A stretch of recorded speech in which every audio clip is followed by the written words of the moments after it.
Alors, vous, ce qui va vous intéresser plus, c'est les non-ligneux. Et je vais vous raconter maintenant qu'est-ce qui se passe sur les non-ligneux en zone tempérée, ou d'ailleurs, qu'est-ce qui se passe sur les ligneux en zone tropicale, parce qu'il y a des arbres en zone tropicale. Alors, qu'est-ce qui leur arrive?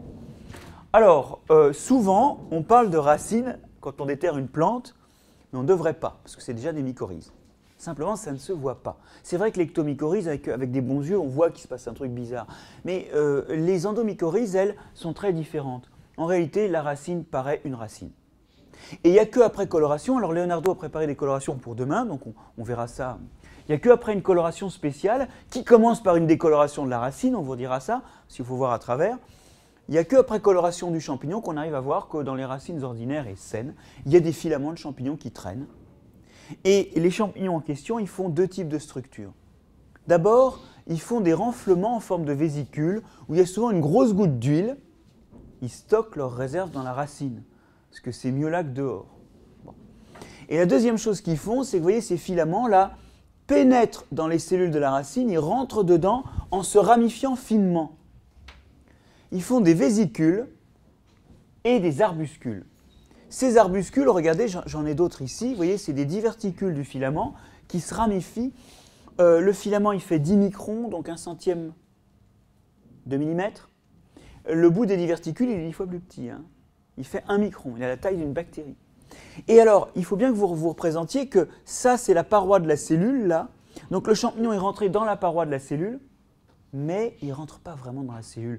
On dit souvent que c'est intracellulaire, mais ce n'est pas exact. En fait, le champignon, quand il pousse et qu'il ramifie son arbuscule, il repousse la membrane qui limite la cellule, qui vient finement doubler tout ça. Donc la cellule ne meurt pas, puisque sa pellicule la plus interne n'est pas percée. C'est donc une ramification au contact d'une cellule vivante. Et j'ai dit contact, le mot il est là. C'est l'équivalent du réseau de l'article de tout à l'heure. Là encore, il y a un contact démultiplié entre les partenaires, cette fois-ci entre l'arbuscule et la membrane de la cellule. Donc en fait, vous sentez que ce n'est pas pareil dans le détail, mais dans l'esprit, c'est la même chose. C'est du contact et du contact étroit. Il y a de la bouffe à faire passer.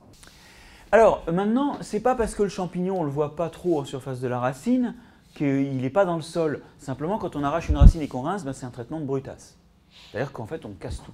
On casse, en fait, et ici, cette racine qui a poussé dans de la gélose le montre bien, une connexion à tout un tas de filaments qui, eux, sont dans le milieu et qui forment de temps à autre des renflements.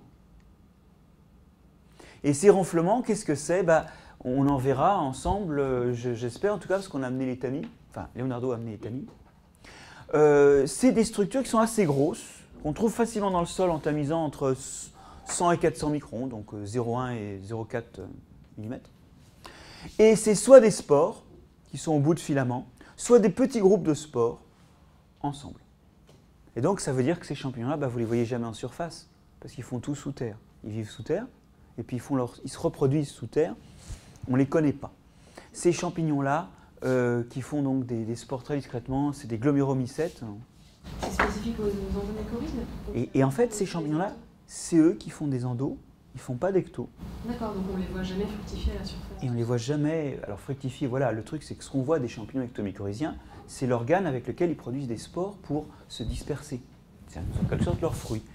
Et ceux-là, quand ils se reproduisent, c'est sous terre. Donc autant vous dire que c'est un groupe que nous on ne connaît pas, puisque nous on ne vit pas sous terre. Pourtant, il y forme des spores en abondance, on espère bien vous le montrer.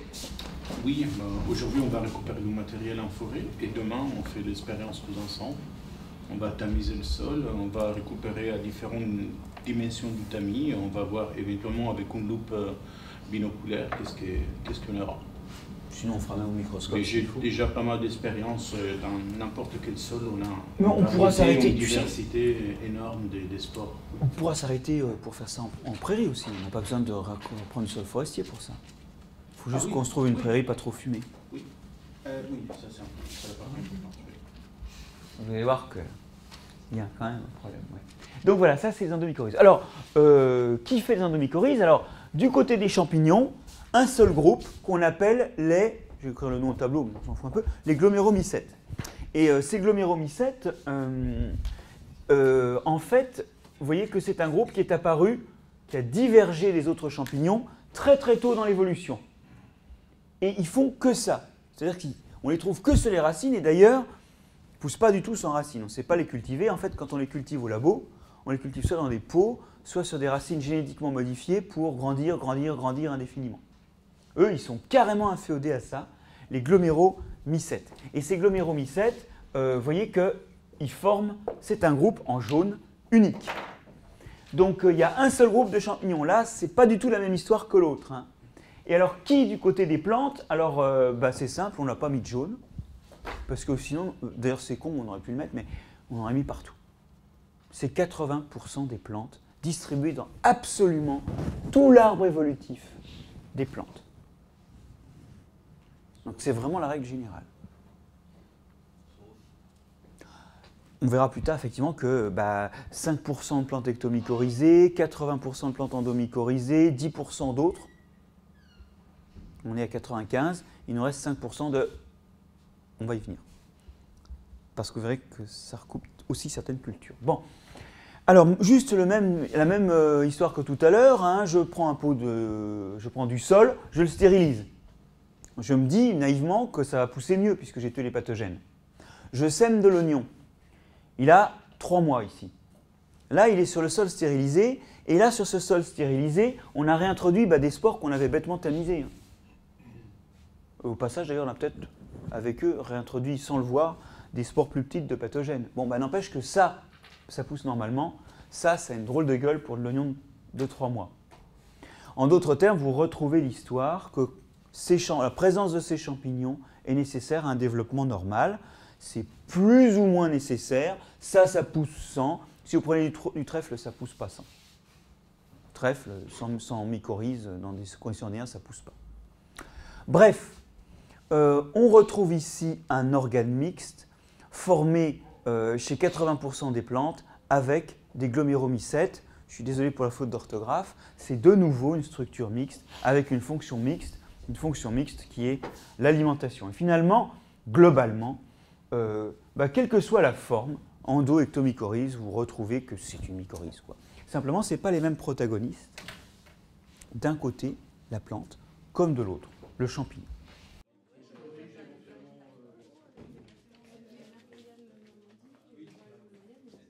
Bon alors, terminons en mentionnant rapidement le fait qu'il y a encore d'autres types de mycorhizes. Je ne veux pas faire un catalogue trop long, mais c'est les endomycorhizes à peloton.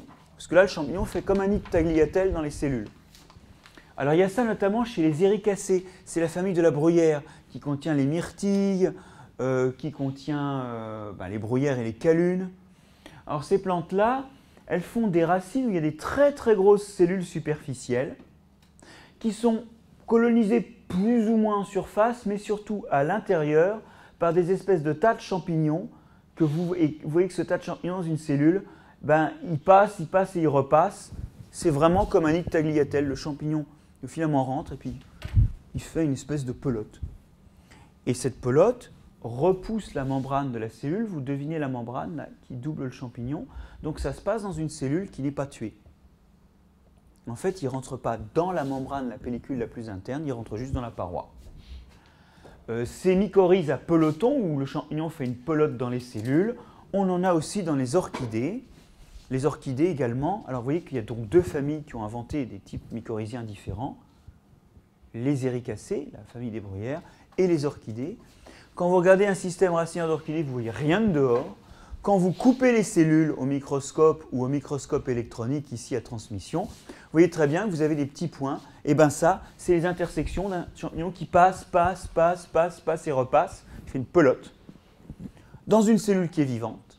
Et vous avez ici cette pelote, quand on vide la cellule, vous voyez très bien la pelote qui est dans chaque cellule. Donc là encore, la racine d'orchidée, c'est une racine qu'en apparence. Et je peux vous dire que les racines des orchidées épiphytes ou celles des orchidées de jardinerie, dès qu'elles ont un contact avec le support, il y a ça dedans. On a longtemps dit « Ah oui, les épiphytes ne sont pas mycorhizés ». Ils le sont. Et le vrai challenge de mon équipe brésilienne, c'est de savoir, au fait, le champignon hors de la racine, où il est et qu'est-ce qu'il fait. Et c'est pas net. C'est pas net. Mais en tout cas, il est là même chez les orchidées épiphytes. Bref, ce sont ces mycorhizes à peloton des éricacées et des orchidées, des types particuliers dont nous n'allons pas vraiment beaucoup reparlé. Vous voyez que par exemple, la mycorhize des éricacées a été inventée par les éricacées au sein des éricales. Et par contre, elle implique plusieurs groupes de champignons. C'est apparu plusieurs fois chez les champignons d'être capables de coloniser les éricacées en faisant des pelotons. Ces champignons-là, ils restent à l'intérieur, ils sont amenés aussi à sortir. Ah ben, toujours, ils sortent, parce que justement, l'intérêt, c'est d'aller chercher de la bouffe dans le sol. Donc oui, là je montre que les structures intracellulaires, mais c'est clair, même si on ne les voit pas beaucoup dehors, il y a au moins des endroits où il y a une connexion entre ce qu'il y a dedans et un réseau qui explore le sol. Bien, alors, arrivé ici, on a vraiment une approche nutritionnelle de l'histoire et c'est là qu'il convient maintenant de franchir un pas et de bien comprendre que les champignons mycorhiziens font vraiment partie de la construction globale de la plante au-delà de la nutrition. Bon, ça va ce qu'on raconte là? Ça se passe bien, c'est clair? Il faut vraiment poser des questions, il ne faut pas hésiter.